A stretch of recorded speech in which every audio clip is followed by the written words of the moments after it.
Assalamualaikum warahmatullahi wabarakatuh. Rekan-rekan mahasiswa program studi pendidikan guru sekolah dasar kelas F. Alhamdulillah kita bertemu kembali, meskipun tidak secara langsung kita bertemu, tetapi kita bertemu melalui dunia maya seperti ini ya. Kita bertemu saling tatap menatap melalui layar HP. Saya menatap layar HP, Bapak Ibu juga menatap layar HP. Tapi saya berkeyakinan hati kita tidak seperti itu. Hati kita sudah saling bertemu meskipun kita tidak pernah bertemu. Bapak dan Ibu, di sesi kali ini, sesi yang kelima, saya akan menjelaskan berkaitan dengan, kalau kemarin saya menjelaskan tentang belajar. Nah, kali ini saya akan menjelaskan tentang apa itu mengajar. Tanpa harus saya jelaskan, sebetulnya Bapak dan Ibu sudah sama-sama mengetahui, atau Bapak Ibu sudah mengalami dari hari ke hari seperti itu. Karena memang pekerjaan utama Bapak Ibu adalah menjadi seorang guru gitu ya. Nah, tapi karena memang kita ada di mata kuliah belajar dan pembelajaran dan menuntut adanya penjelasan tentang itu, nah karena itu Bapak dan Ibu, kita sama-sama akan membahas tentang itu. Dan sebelum kita mulai, saya akan mengulang sedikit terkait dengan pelajaran pada sesi 1, 2, 3, dan 4 yang kemarin ya. Berkaitan dengan sesi yang kemarin, nah kita sudah belajar mengungkap kembali tentang apa itu belajar. Dan kemarin saya ulang sebentar bahwa ada makna belajar yang sudah sama-sama kita pahami. Dan tulisan Bapak Ibu sudah saya baca, dan terima kasih sudah mengirim tugas bagaimana ketentuan yang sudah ada. Baik, sebelum kita masuk ke materi mengajar, pokok bahasa mengajar, saya ulang kembali bahwa kemarin belajar itu adalah terjadi perubahan perilaku. Tujuan utama dari belajar adalah perubahan perilaku. Perilakunya seperti apa? Ya tentu perilaku yang positif ya. Dari yang tidak bisa menjadi bisa, dari yang setengah bisa menjadi semakin bisa, dari yang 0 menjadi 2 misalnya. Jadi ada perubahan perilaku apapun itu, sehingga turunan dari perubahan perilaku itu apapun itu pada saat kita mengajar, pada saat kita menemani anak-anak belajar, pastikan bahwa anak-anak itu ada perubahan di dalam dirinya. Misal dalam urusan adab misalnya, urusan akhlak misalnya, ketika anak-anak itu sebelumnya ketemu dengan Bapak Ibu guru diam saja, tapi ketika sudah kita ajarkan, sudah kita kenalkan tentang akhlak, baru mereka ketemu dengan kita sebagai seorang guru, salam misalnya, Assalamualaikum Bapak, Assalamualaikum Ibu, kemudian sambil menatap dengan senyum. Nah, itu bagian dari perubahan perilaku dia. Nah, itulah esensi pendidikan. Esensi belajar itu seperti itu, sehingga belajar tidak selalu ada di belakang meja gitu. Terus kemarin saya ungkap kembali bahwa, masih ingat ya, perubahan yang seperti apa?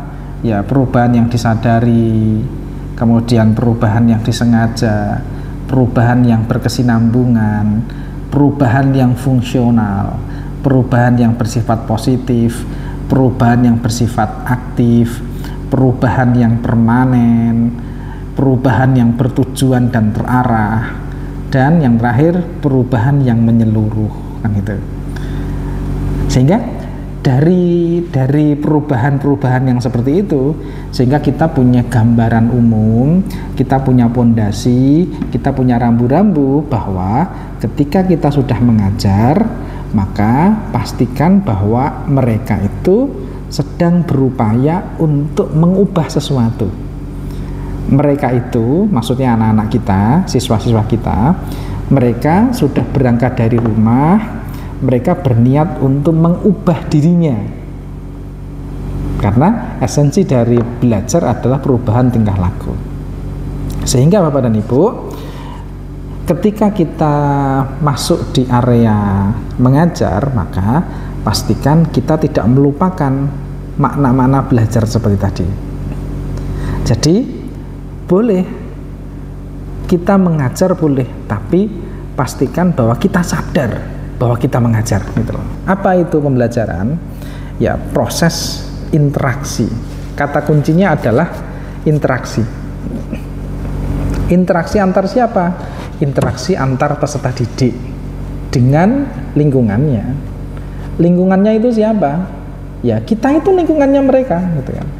Lingkungannya ya guru, ya kepala sekolah, ya temannya, ya siapapun itu yang berada di situ. Sehingga pembelajaran merupakan proses interaksi antara peserta didik dengan lingkungannya, sehingga terjadi proses perubahan perilaku ke arah yang lebih baik. Itu pembelajaran. Pembelajaran merupakan proses interaksi antara peserta didik dengan lingkungannya, sehingga terjadi perubahan perilaku. Tentu keinginannya perilaku dari yang negatif menjadi positif, dari yang tidak baik menjadi baik. Intinya perubahan perilaku menjadi yang lebih baik. Itu pembelajaran. Kemudian dari pola itu, ketika kita mengajar dan sudah memahami makna belajar itu apa, dan sudah memahami makna pembelajaran itu seperti apa, maka proses mengajar kita tidak lagi monoton gitu kan? Karena tidak mungkin dikatakan sebagai proses pembelajaran jika tanpa ada interaksi, kan gitu. Jadi interaksi itulah yang menjadi titik poin, titik kunci dari proses pembelajaran itu sendiri. Ketika sudah ada interaksi itulah nanti proses interaksi itu yang membedakan kualitas guru satu dengan guru yang lainnya. Ada kan, kita punya guru favorit, guru yang kita senengi gitu kan. Pada saat dulu kita kecil, pada saat kita dulu sekolah ya, ada guru yang kita senengi, menjadi favorit gitu kan. Kenapa? Karena bisa jadi faktor interaksi itulah yang kemudian dominan. Karena kita nggak bisa menilai kemampuan guru itu, nggak bisa. Waktu kita sekolah dulu, kita nggak bisa menilai kemampuan guru itu pinter atau tidak, nggak bisa. Tetapi yang bisa kita nilai adalah kemampuan dia untuk berinteraksi dengan kita pada saat itu. Makanya ketika Bapak dan Ibu sekarang menjadi guru, maka ketika kita tidak mampu berinteraksi dengan baik, maka ya tadi ada proses pembelajaran yang tidak tuntas. Jangan berharap hasil kalau begitu. Kenapa? Ya karena kita tidak mampu mengelola proses interaksi dengan baik. Bagaimana cara mengelola interaksi itu? Ya pastikan bahwa anak didik kita itu kembali ke makna belajar tadi. Pastikan bahwa mereka itu datang ke sini ingin belajar, dan tugas kita adalah memastikan dia ada kesadaran pengen belajar, memastikan dalam dirinya itu tumbuh rasa kesengajaan untuk belajar, memastikan pemahaman mereka, perubahan mereka itu bersifat permanen kan itu yang diinginkan. Jadi sekali lagi Bapak dan Ibu, pembelajaran dalam kata yang sederhana itu ya proses belajar dan mengajar gitu kan. Tetapi proses dalam pemaknaan yang lebih detail adalah pembelajaran itu proses interaksi. Ingat, kata kunci utama adalah interaksi. Proses interaksi antara peserta didik dengan lingkungannya, sehingga terjadi perubahan perilaku ke arah yang lebih baik. Itu proses pembelajaran. Jadi Bapak dan Ibu, ketika guru itu kok dia canggung, tidak nyaman untuk mengajar, ya berarti dipertanyakan tuh keguruannya. Jadi guru kok setiap hari pada saat ngajar ngeluh terus, ini gimana? Saya kok tidak nyaman ya. Nah, berarti dipertanyakan tuh proses kemampuan dia menjadi guru. Ibarat orang jualan jualan utamanya guru itu ya interaksi. Sekali lagi, menu favorit ibarat restoran, menu favoritnya, menu spesialnya itu ya interaksi itu. Sehingga Bapak dan Ibu, ketika kita sudah mampu mengelola proses interaksi itu, maka insya Allah kita akan bisa mengubah anak-anak dari yang tadi tidak tahu menjadi tahu, dari yang tidak bisa menjadi bisa. Artinya apa?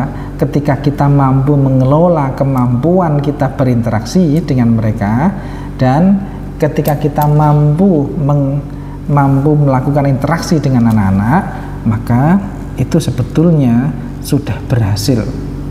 Karena ketika sudah terjalin interaksi, maka disitulah ilmu selanjutnya akan masuk. Anak-anak kita ajak belajar apa saja akan mau. Karena apa? Karena proses interaksi kita sudah tuntas. Gitu ya. Ya, sesi yang ini cukup sampai di sini. Nanti akan saya lanjutkan ke sesi yang berikutnya. Terima kasih. Sampai jumpa di sesi yang berikutnya.